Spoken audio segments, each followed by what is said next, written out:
सल्लल्लाहु अला मुहम्मद सल्लल्लाहु अलैहि वसल्लम। माशाअल्लाह, मस्जिद तो बहुत बड़ी है भैया, लेकिन तुम्हारे सफ़े बिछाने का ढंग क्या बोल रहा है बोले तो आदमी कमी चाहती बोले सरकार है।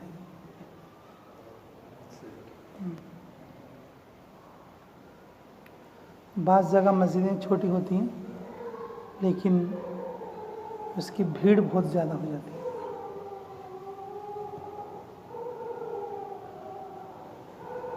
उसका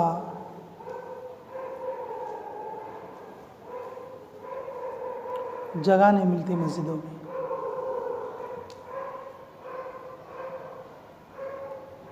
अल्लाह ताला हमें जुमा के लिए कबूल फरमा ले। जुमा तो आती है लेकिन हमने नमाज भी पढ़ ली, अगर अल्लाह ताला कबूल ना करे तो फिर हमारे लिए जुमा ज़ाया हो जाएगा। हमारे लिए जुमा क्या हो जाएगी? ज़ाया हो जाएगी।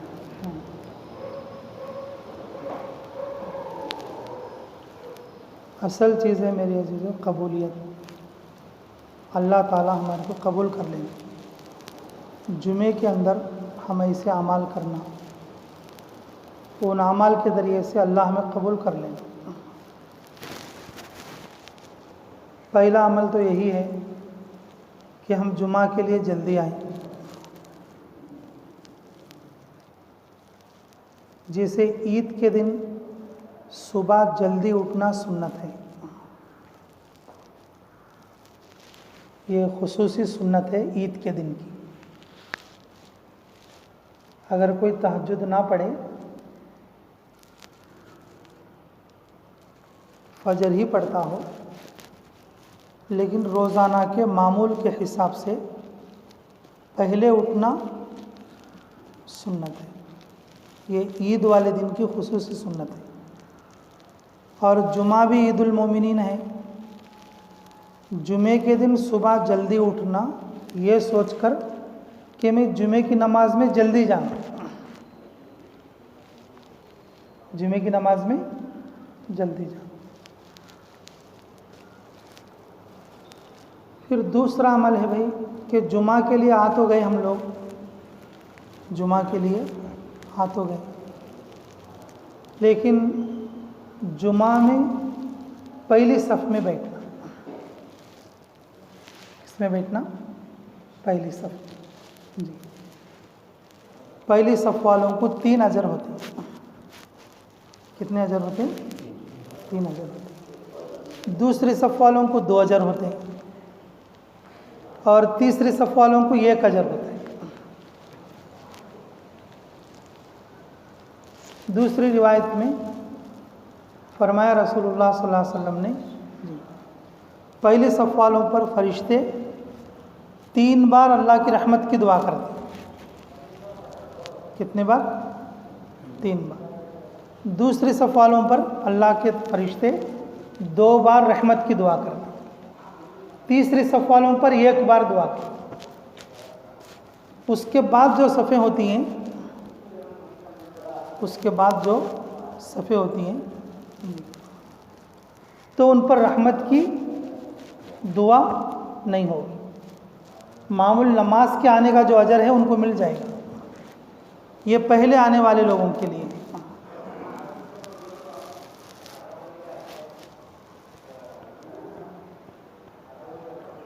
तारीख की एक बात है, सुन लो। मुग़ल ज़माने में जितनी भी बड़ी बड़ी मस्जिदें बनाई गई हैं वो ऐसा कम होती हैं और ऐसा ज़्यादा होती हैं। कहीं देखे हो आप लोग, जैसे दिल्ली वगैरह गए होंगे तो जामिया मस्जिद वगैरह देखे होंगे, पुराने किले के अंदर भी मस्जिद है जी। अब जैसे ये मस्जिद का ढब है, इसी तरह से कि मुग़ल के ज़माने की जो अक्सर मसाजिद हैं, इल्ला माशाअल्लाह मुस्तस्ना भी हो सकता है, लेकिन ये हमारे शाह साहब की बात है कि उनकी जो बनाई हुई इमारतों में मस्जिदों की ये हिस्सा ज़्यादा होता है और ये हिस्सा कम होता है। और उमूमन 3 सफ़ रखते वो लोग, उमूमन कितने रखते? 3 सफ़ रखते। उसकी हिकमत ये बयान फरमाते हैं, उस वक्त में उलमा का, उस वक्त में इल्म वालों का और उस वक्त में सुन्नत के शौकीन लोगों का रिवाज होता था। हालांकि खूबसूरती मस्जिद सीधा रहने में ज़्यादा है, चौड़ी रहने में कम है, फिर भी वो लोग रसूलुल्लाह सल्लल्लाहु अलैहि वसल्लम की उस हदीस की बुनियाद पर 3 सफ़ों पर अल्लाह की ख़ास रहमत होती है, तो अपनी मस्जिदों को 3 ही सफ़ बनाया करते थे, ताकि सब लोग सारे के सारे नमाजी अल्लाह की रहमत में आ जाए। किस में आ जाए? अल्लाह की रहमत में आ जाए।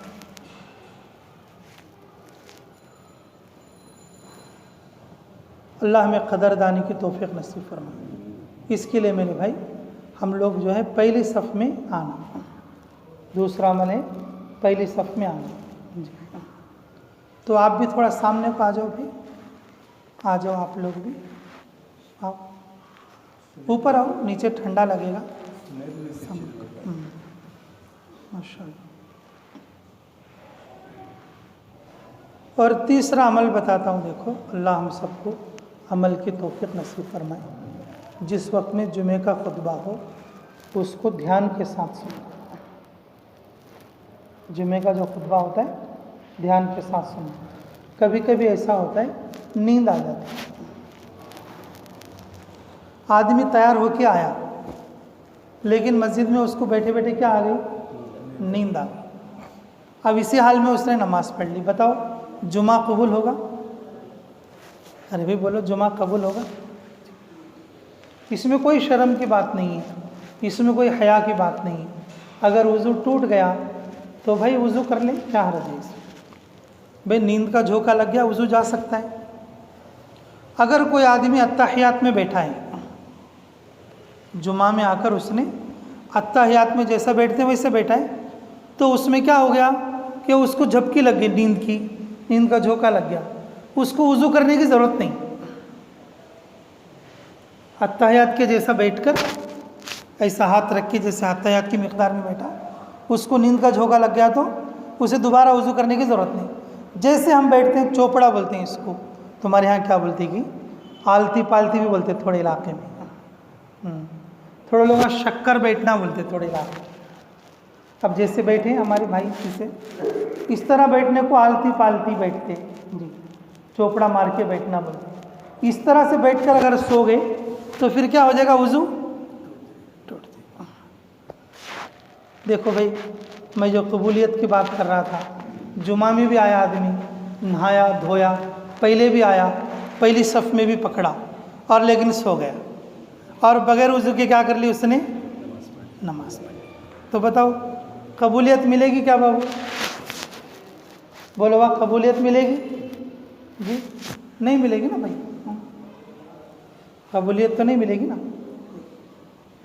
इसलिए मेरे अजीज़ों, जुमा में आने के बाद जुमा के अमाल को ठीक तरीके से पूरा करना, ताकि अल्लाह ताला की तरफ से कबूलियत उतरे। किसकी तरफ से? अल्लाह ताला की तरफ से कबूलियत उतरे। अल्लाह ताला हमें कहने और सुनने से ज़्यादा अमल की तौफीक अता फरमाए। देखो भाई, एक बात मैं बताना चाहूँगा, उसको ध्यान के साथ सुनिए, ठीक है? बैठो। देखो, दीन के अंदर सबसे जो अहम चीज़ है वो इताअत है। क्या है भाई? बोलो। इताअत यानी कि बात मानना। दीन के अंदर सबसे जो अहम चीज़ है वो क्या है? बोलो, इताअत है। अगर इस हिसाब से अगर हम दुनियावी एतबार से भी देखेंगे तो दुनिया में भी जो असल चीज़ है वो इताअत ही है। दुनिया के अंदर भी जो चीज़ है, असल चीज़ क्या है? बोलो, इताअत है। इताअत से सारे काम बनते हैं, इताअत से बड़े बड़े फ़ायदे होते हैं, इताअत से बड़े बड़े फ़ायदे होते हैं। लेकिन अगर कोई आज़ादी चाहे, मैं इताअत नहीं करूँगा, मैं आज़ाद रहना चाहूँगा, तो फिर आज़ाद रहना इंसानी सिफत नहीं है। आज़ाद रहना किसकी सिफत नहीं है? इंसानी सिफत नहीं। अल्लाह ताला ने कुरान में इरशाद फरमाया अतीउल्लाह व अतीउर रसूल। क्या इरशाद फरमाया? अतीउल्लाह व अतीउर रसूल। फिर उसके बाद में इरशाद फरमाया व उलुल अमरी मिनकुम, तुम्हारा जो जिम्मेदार है उसकी बात की ताबेदारी करो। स्कूल में उस्ताद ताबेदार है भाई, घर में बाप दादा जिम्मेदार है भाई, जमात में आमिर साहब ताबेदार हैं भाई,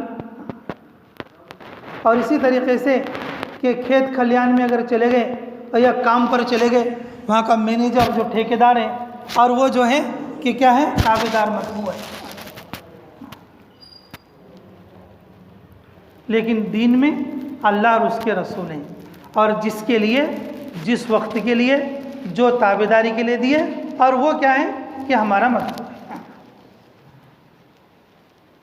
अल्लाह हमें कदरदानी की तौफीक नसीब फरमाए। इसमें एक बात और बताता हूँ, देखो कि अल्लाह ताला ने अतीउल्लाह बोलने के बाद में अतीउर रसूला फरमाया, अतीउ मुहम्मदा नहीं कहा, अतीउ मुहम्मदा नहीं कहा, यानी कि वस्फ़ रसूल वाली सिफत ले आए हैं।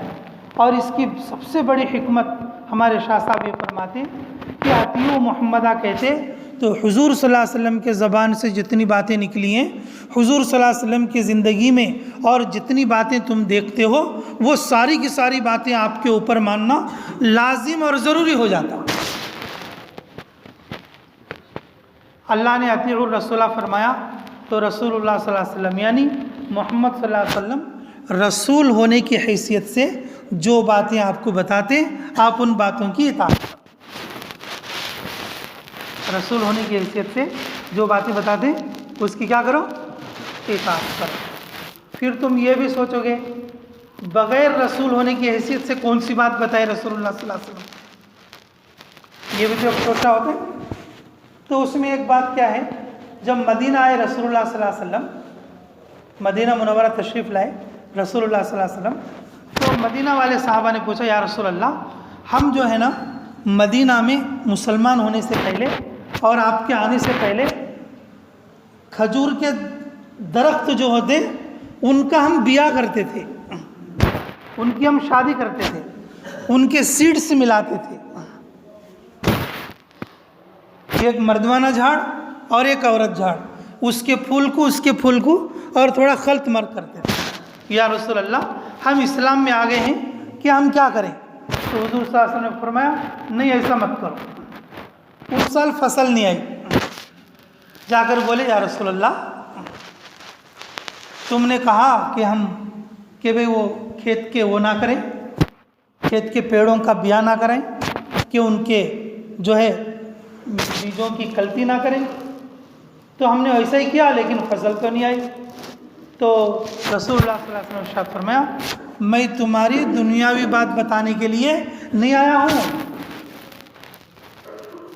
मैं तुम्हारे लिए आखिरत की बात बताने के लिए आया हूँ।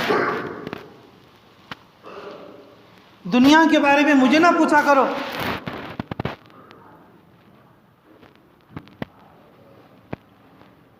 ये हैसियत दुनियावी एतबार की हैसियत थी। हुजूर सल्लल्लाहु अलैहि वसल्लम की ज़िंदगी में ऐसे भी कुछ वाक़ियात, ऐसे भी कुछ हालात, ऐसे भी कुछ हुक्म हैं, और जो बहैसियत इंसान, बहैसियत मोहम्मद इब्ने अब्दुल्लाह होने के बताए हैं। लेकिन अल्लाह ताला ने अतीउर रसूला जो इरशाद फरमाया, बहैसियत रसूल होने के जो बातें बताए हैं, और उन बातों की आप क्या करो, ताबेदारी करो, ताबेदारी करो। मेरे अजीज़ों, ताबेदारी में बड़े बड़े फ़ायदे हैं। बहुत सी बार आप सुन के रहेंगे, बहुत सी बार आप सुनकर रहे होंगे जी। अबू दरदा रज़ी अल्लाह अन्हु के पेट में दर्द हुआ,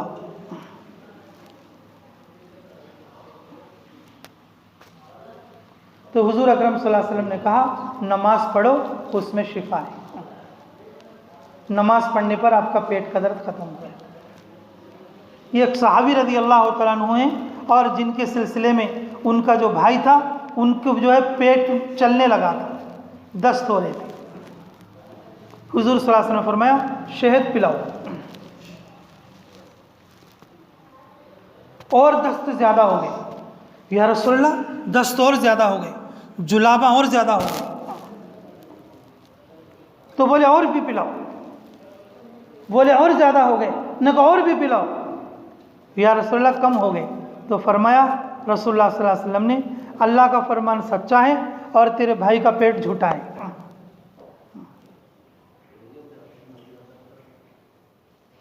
एक मरतबा का वाक़या, हज़रत अली करमल्लाहु वजहू से रसूलुल्लाह सल्लल्लाहु अलैहि वसल्लम ने इरशाद फरमाया कि सारे सहाबा आप सहाबा के दरमियान में बैठे हुए थे और सबको भूख लग रही थी। तो रसूलुल्लाह सल्लल्लाहु अलैहि वसल्लम ने इरशाद फरमाया, अय अली जाओ कि फ़लाँ दरख्त से जाकर कहो कि खजूर के झाड़ से कि अल्लाह के नबी कहते हैं हमें खजूर दे दो। फ़लाँ दरख्त से लाके खजूर ले आओ। देखो भाई, वो ज़माना खजूर का नहीं था, वो ज़माना खजूर के मौसमों का नहीं था, वो ज़माना खजूर के मौसमों का नहीं था, और पेड़ सूखने का ज़माना था। उस मौके में हज़रत अली रज़ी अल्लाह तआला अन्हु रसूलुल्लाह सल्लल्लाहु अलैहि वसल्लम की बात को मानकर और पहुँचे और जाकर दरख्त से जाकर कहा, अय खजूर, अल्लाह का रसूल कहता है हमें खजूर दो। मेरे अजीज़ों, रिवायतों में लिखा है कि उस दरख्त से खजूर उसी वक्त में टपकने लगी। हज़रत अली रज़ी अल्लाह तआला अन्हु और उन खजूरों को लेकर रसूलुल्लाह सल्लल्लाहु अलैहि वसल्लम के पास। इताअत के हज़ारों वाक़यात आप लोग सब सुने रहते हैं, मैं तो सिर्फ जो है याद दहानी के लिए बोल रहा हूँ, याद दहानी के लिए। ये एक सहाबी रसूल हैं, हुज़ैफ़ा रज़ी अल्लाह तआला अन्हु। वो इतने डरते, रात में इतने डरते, रात में पेशाब करने के लिए गए तो, रात को पेशाब करने के लिए गए तो बीवी का जो ओढ़ना रहता ना, ओढ़ना बोलते ना, जो ऐसे डाल लेते औरतें, उसको ओढ़नी, उसको पकड़ लेकर पेशाब करने बैठते थे। यानी कि बीवी को साथ ला लेते थे, बीवी को पेशाब करने के लिए कहाँ ला लेते, साथ बुला के ले जाते थे और बीवी का ओढ़ना पकड़ के पेशाब करते थे। रात में और अंधेरे से इतना डर था। लेकिन हुजूर सल्लल्लाहु अलैहि वसल्लम ने आपको इरशाद फरमाया कि हुज़ैफ़ा, तुम्हें जासूसी के लिए जाना है। क्या के लिए जाना है? रात में जाना है, अकेले जाना है, और सर्दी में जाना है। रात में जाना है, अकेले जाना है और सर्दी में जाना है। देखो कितने डरपोक साहबी हैं, रात में पेशाब करने गए तो भी बीवी का पल्लो पकड़ लेके जाते। लेकिन मेरे अजीज़ों, बात मान ली, बात मान ली। अल्लाह के रसूल सल्लल्लाहु अलैहि वसल्लम ने दुआ दे दी, अल्लाह तेरी आगे से, पीछे से, दाएं बाएं, ऊपर नीचे से हिफाजत करे। उनको सर्दी भी नहीं लगी और डर भी नहीं लगा और चले गए। वापस आते हुए 20 फरिश्तों को देखा। कितने फरिश्तों को देखा? 20 फरिश्तों को देखा। मेरे अजीज़ों, इताअत के बड़े फ़ायदे हैं, लेकिन इताअत के मुकाबले में नाफरमानी होती है, नाफरमानी के बड़े नुकसानात। शागिर्द अगर उस्ताद की बात नहीं मानेगा, शागिर्द अगर उस्ताद की बात नहीं मानेगा जी, तो वहाँ का निज़ाम बिगड़ जाए। बीवी अपने शोहर की नहीं मानेगी तो घर का निज़ाम बिगड़ जाएगा।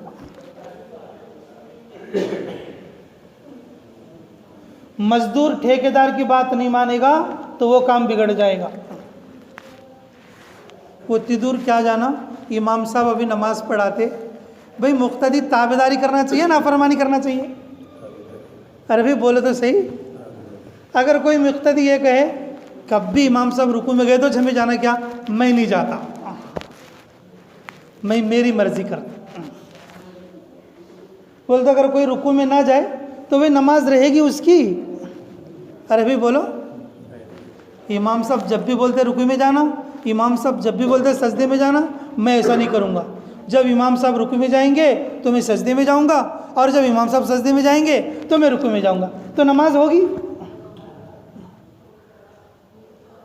मेरे अजीज़ों, जिस माहौल में नाफरमानी होगी, चाहे वो दीन की हो चाहे दुनिया की, उस इलाके में, उस माहौल में और उस काम में और उस मुआशरे में मेरे अजीज़ों बिगाड़ शुरू हो जाएगा। उस माशरे में बिगाड़ शुरू हो जाएगा नाफरमानी की वजह से। मुसलमान तो इसी का नाम है कि वो ताबेदार बने। क्या बने? वो ताबेदार बने, ताबेदार बन के चले।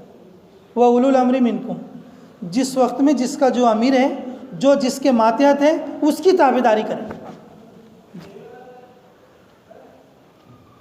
स्टूडेंट का अमीर कौन है? उसका उस्ताद है। बीवी का अमीर कौन है? उसका शोहर है जी। मजदूर का अमीर कौन है? उसका ठेकेदार है और उसका मैनेजर है जी। और मुलाजिम पेशा का अमीर कौन है? वो उसका अमीर है। और मुक्तदियों का अमीर कौन है? वो उसका इमाम है। और जमात का अमीर कौन है? वो उसका अमीर है।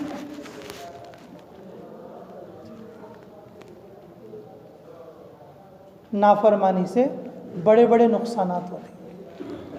जान कर करो तो भी नुकसान है, अनजाने में करे तो भी नुकसान है। इंसान मुसलमान होने के बाद उसकी अपनी कोई मर्जी नहीं है। अपनी मर्जी पर चलना इंसानी मेयार नहीं है, वो जानवर का मेयार है। मेरे अजीज़ों, इस वक्त में चारों तरफ नाफरमानियाँ बहुत फैली हुई हैं। हर जगह हर मामले में नाफरमानी है। हर जगह हर मामले में क्या है?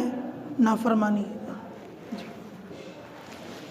भाई को भाई की बात अच्छी नहीं लगती, बीवी को शोहर की बात अच्छी नहीं लगती, पड़ोसी को पड़ोसी की बात अच्छी नहीं लगती, इमाम को मुक्तदी की अच्छी नहीं लगती, मुक्तदी को इमाम की अच्छी नहीं लगती, बाप को बेटे की अच्छी नहीं लगती और बेटे को बाप की अच्छी नहीं लगती।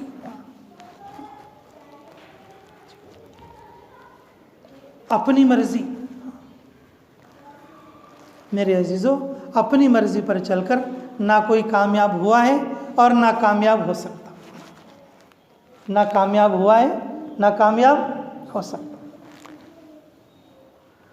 हुजूर सल्लल्लाहु अलैहि वसल्लम ने फरमाया था, फला जगह ठहर जाओ, जब तक मैं ना कहूँ ना हटना।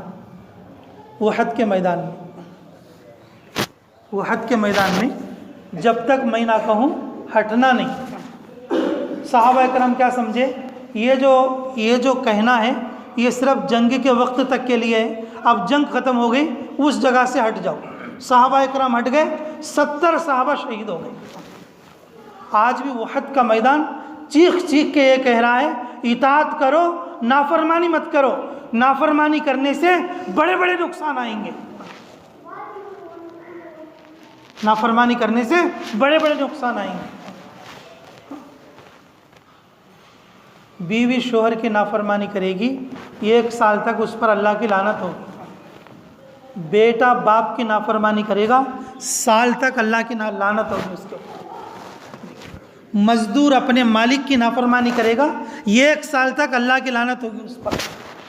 शैतान पर एक बार लानत हो गई तो क़यामत तक के लिए मलून हो गया। क़यामत तक के लिए क्या हो गया? मलून हो गया। सोचो मेरे अजीज़ों, 1 साल तक जब लानत चलेगी तो फिर क्या उठाएंगे हम अपनी मर्जी पर चल। मुसलमान को मेरे अजीज़ों, बच्चा हो बड़ा हो, अपनी मर्जी से चलने का कोई चांस नहीं। अतीउल्लाह व अतीउर रसूल व उलुल अम्री मिनकुम। किसी न किसी के मातहत में रहना, अपनी मर्जी नहीं चलाना, अपनी मर्जी नहीं चलाना। तुम ये कहोगे, हाँ क्या जी मुफ्ती साहब ऐसा बोल डाले, हमारी मर्जी चलती से नहीं क्या? हाँ तो भी चलना ना, हाँ तो भी चलना ना। आजकल नौजवान बच्चों में बड़ी बीमारियां हो गई हैं। माँ बाप को तो अपना दुश्मन समझते। हर जगह का यही माहौल और यही मामूल होता जा रहा है। वो समझते हैं कि उनके दिमाग में जो बात आ रही है वही सही है और जो माँ बाप के दिमाग में जो बात आ रही है वो गलत है।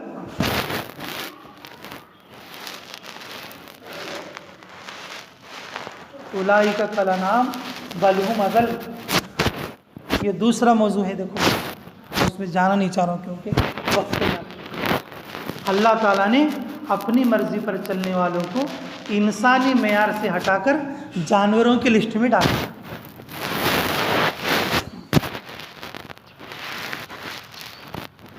कलवा कुर्ती ख्वाजा मोहद्दीन साहब बोल के हमारे बुजुर्ग हैं, अब इस वक्त में बीमार है, अल्लाह उनको शिफा अता फरमाए जी। जब एक मौसम होता है साल में, चित्तकारती बोलते हैं हमारे, उसमें कुत्तों के मिलन का मौसम आता। कौन सा कुत्ता किसी भी कुत्ती के साथ जा सकता,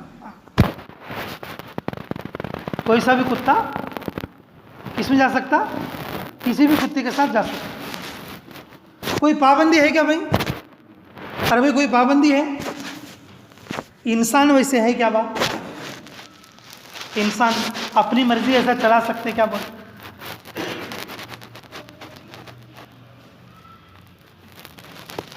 देखो मैं जो बातें बता रहा हूँ, या तो हमारे उस्ताद की बता रहा हूँ या तो हमारे अमीर साहब की बता रहा हूँ। ये बात भी मेरी नहीं, उन्होंने बोलते रहते जवान बच्चों को संभालो, इताअत पर लाओ, उनको करीब करो, दीन से करीब करो, दीनी माहौल से करीब करो, उनके जहन की आज़ादी को ख़त्म करो, उनके जहन की आज़ादी को ख़त्म करो। हज़रत उमर रज़ी अल्लाह तआला अन्हु ये घर पे निशानी लगा के आ गए रात में। एक घर पे वो दूध का वाक़या सुने होंगे आप लोग, दूध के वाक़े के घर को निशानी लगा के आ गए कि ये घर की बच्ची मेरी बहू बनेगी, ये घर की बच्ची क्या बनेगी, मेरी क्या बनेगी, बहू बनेगी। वो तो अमीरुल मोमिनीन के बेटे थे, वो ये भी तो कह सकते थे कि हज़रत अब्बा जान क्या बोल रहे हैं, वो तो बहुत गरीब की बच्ची है, मेरे लिए तो इससे भी अच्छी बच्ची आ सकती है। मेरे अजीज़ों, ये तो मैं एक मिसाल दे रहा हूँ, लेकिन आजकल लड़का क्या, लड़की क्या, बीवी क्या, भाई क्या, मजदूर क्या, नौकर क्या, मुलाजिम पेशा क्या, नाफरमानी की पूरी आग लगी हुई है पूरी दुनिया के अंदर। उसकी वजह से बड़े बड़े नुकसानात और जो है अल्लाह की लानत को उठा रहे हैं। अगर एक बच्चा अगर अपनी मर्जी से अगर शादी करेगा और उसके जितने भी औलाद होंगी, मेरे अजीज़ों, ये एक भी औलाद हलाल औलाद नहीं होगी।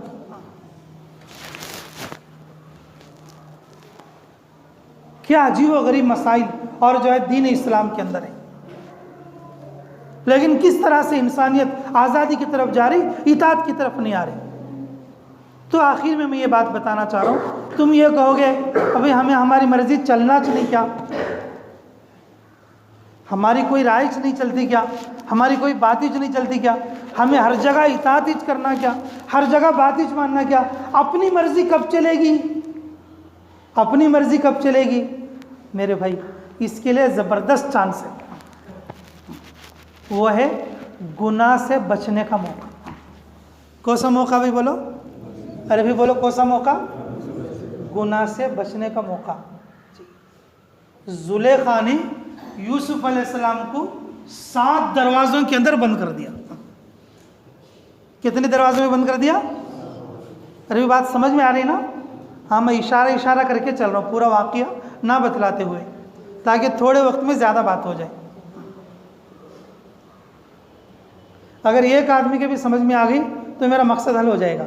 हाँ मौलाना, मैं तो भाई देखो बयान करना तो मुझे आता नहीं है, लेकिन ऐसी बात के तौर पर कर रहा हूँ भाई, देखो मैं, ताकि बात हम सबको समझ में आए, ताकि मैं भी मोहताज हूँ और आप भी। यूसुफ अलैहिस्सलाम को जो है जुलेखा ने क्या कर दिया? 7 तालों के अंदर बंद कर दिया। अच्छा देखो, कुरान में हो या हदीस में, यूसुफ अलैहिस्सलाम को भागो बोल के क्या तो वही आई क्या बा? अरे भाई बोलो बा, वही आई क्या? बोलो। उन्होंने जो भागे हैं दरवाजे की तरफ को, अपनी मर्जी से भागे या अल्लाह के हुक्म से भागे? अरे भाई बोलो, अपनी मर्जी से भागे, अपने इरादे से भागे। अपनी मर्जी गुनाह से बचने में लगाओ भाई, नाफरमानी में कई को लगाते। तुम्हारी मर्जी पर चलो, तुम्हारी मर्जी गुनाह से बचने पे लगाओ। तुम्हारी मर्जी किस में लगाओ? गुनाह से बचने में लगाओ। यूसुफ अलैहिस्सलाम 7 तालों के अंदर हैं, मालूम है ताले के ताले और सारी की सारी चाबियां और जुलेखा के पास हैं, लेकिन फिर भी अल्लाह के डर से दरवाजे की तरफ को भागे। अल्लाह ने मदद कर दी। अपनी मर्जी चलाने में, गुनाह से बचने में चलो। गलत नहीं देखूंगा, गलत नहीं सोचूंगा, गलत नहीं बोलूंगा और गलत चाल नहीं चलूंगा और जो है गलत लोगों की सोहबत नहीं करूंगा और गलत लोगों से मीटिंग नहीं करूंगा और गलत लोगों को दोस्त नहीं बनाऊंगा और गुनाह के कामों में नहीं लगूंगा। इसमें अपनी मर्जी से, अपनी मर्जी चलाकर तुम साइड हो जाओ। जब तुम्हारी मर्जी और जो है अल्लाह के दरबार में इतनी काबिल कबूल होगी, अल्लाह ताला फरिश्तों को भेजेंगे तुम्हारी मदद के लिए, जैसे यूसुफ अलैहिस्सलाम की मदद के लिए अल्लाह ने जिब्राइल को भेजे थे। दीन इस्लाम में आने के बाद अपनी मर्जी तो हरगिज़ नहीं चलेगी। दीन इस्लाम का खुलासा है अतीउल्लाह व अतीउर रसूल, के अपने अल्लाह की मानो और रसूलुल्लाह की मानो। रसूलुल्लाह की मानो बाहैसियत रसूल होने के, और फिर जिस वक्त में जो तुम्हारा ज़िम्मेदार है और जिस इलाके में और जिस जगह में और जिस माहौल में और जिस काम में तुम्हारा जो बड़ा है वही तुम्हारा अमीर है, उसकी बात मानते हुए और अपनी मर्जी छोड़कर और उसकी मर्जी पर अपनी ज़िंदगी गुजारो।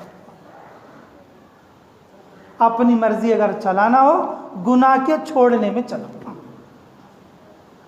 अपनी मर्जी चलाना है तो गुनाह के छोड़ने में चलो।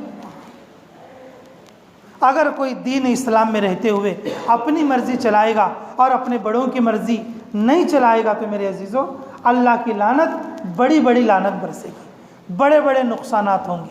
मिसाल के तौर पर चंद बातें मैंने बताई हैं। अल्लाह ताला मुझे भी अमल की तौफीक अता फरमाए, आपको भी अमल की तौफीक अता फरमाए।